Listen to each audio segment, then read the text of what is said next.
Neste quarto e último experimento de fenômenos mecânicos, nós vamos estudar colisões elásticas e inelásticas. Para isso, nós vamos utilizar o equipamento que já utilizamos no primeiro experimento, o trilho de ar, juntamente com seus acessórios, chave inversora, eletroímã, fonte de alimentação, cronômetro e gerador de fluxo de ar. Além disso, vamos utilizar dois carrinhos, cada um equipado com uma mola para simular colisões elásticas, desta maneira, tá? E na segunda parte substituímos as molas por absorvedores de impacto, de modo que os carrinhos façam uma colisão totalmente inelástica, permanecendo unidos após a colisão. Pois bem, a primeira parte então, além disso, teremos massas que vamos acrescentar ao segundo carrinho, para que a gente possa simular colisões elásticas com carrinhos de diferentes massas. Nesse caso, então, resumindo, nós teremos três casos a serem estudados. O primeiro e segundo caso são de colisões elásticas, sendo que no primeiro caso, com uma colisão elástica com carrinhos de massas iguais. O segundo caso, colisão elástica com carrinhos de massas diferentes. E o terceiro caso, de uma colisão inelástica com carrinhos de mesma massa. Ok. Iniciamos então o experimento ligando todo o equipamento, né? A fonte de alimentação da chave inversora e eletroímã, o cronômetro, lembrando, importante é que a chave ACT fique sempre desligada, com o pino baixado, e ligamos então o gerador de fluxo de ar. Bom, posicionamos então o primeiro carrinho próximo ao eletroímã e o segundo carrinho próximo ao quarto sensor. Isso é muito importante porque é necessário que ocorra a colisão antes do carrinho passar pelo quarto sensor, mas também logo após que o primeiro carrinho passou pelo segundo. Então, a colisão deve ocorrer dentro desta região aqui. E a melhor referência é dizer que o segundo carrinho deve ficar próximo do quarto sensor. Ok? Também uma dica interessante é que você verifique sempre a posição do seu carrinho na régua impressa no trilho, já que isso facilita o posicionamento dos vários casos, sempre no mesmo lugar. Ok? Sendo assim, posicionamos então o segundo carrinho, garantindo que ele fique estável, parado. Zeramos o cronômetro, parando e zerando, e disparando o segundo carrinho, o primeiro carrinho. Veja que o que nós tivemos foi o primeiro carrinho chega e para praticamente, e o segundo carrinho continua o movimento com uma velocidade parecida do primeiro.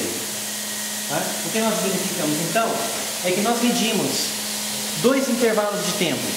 O primeiro, que é o de chegada do carrinho, antes da colisão, e o quarto, que é a saída do segundo carrinho logo após a colisão. Ok. A segunda parte é verificar a colisão elástica entre carrinhos com massas diferentes. Para isso, então, adicionamos essas massas, esses três discos, ao segundo carrinho. E posicionamos na mesma posição, colocamos na mesma posição do caso anterior. Desta maneira.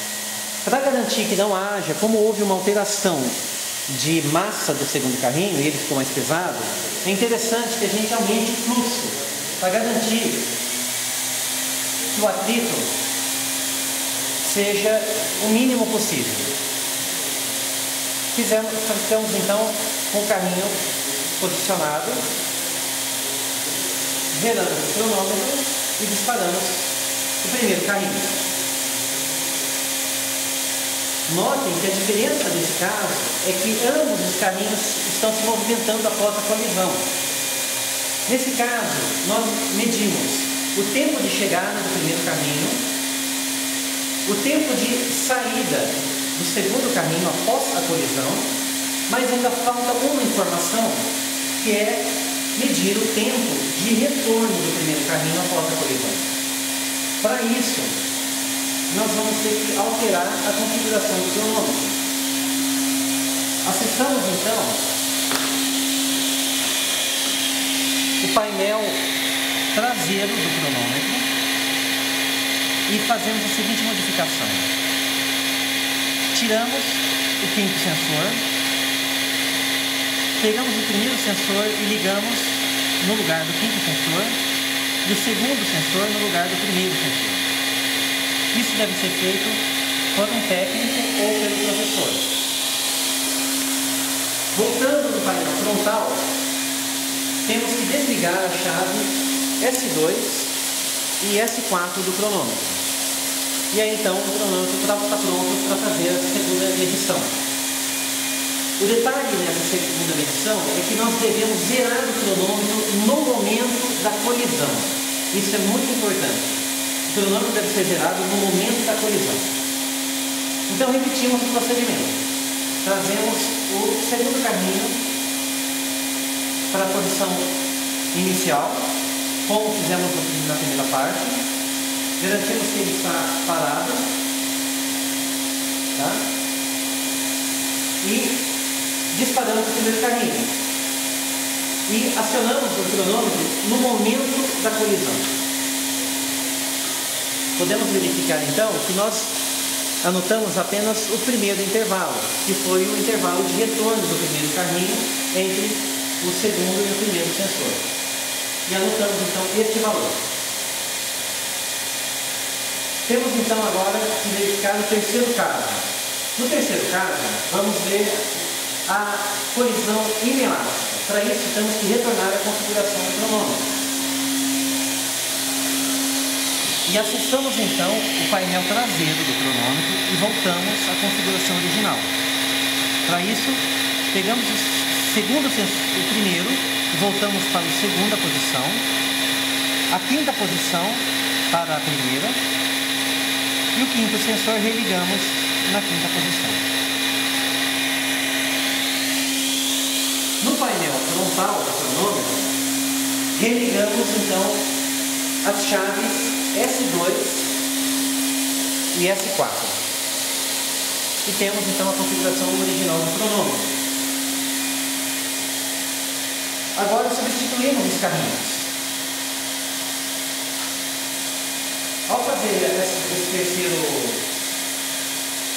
esse terceiro caso, pedimos então para o técnico ou professor substituir as molas pelo absorvedor de impacto.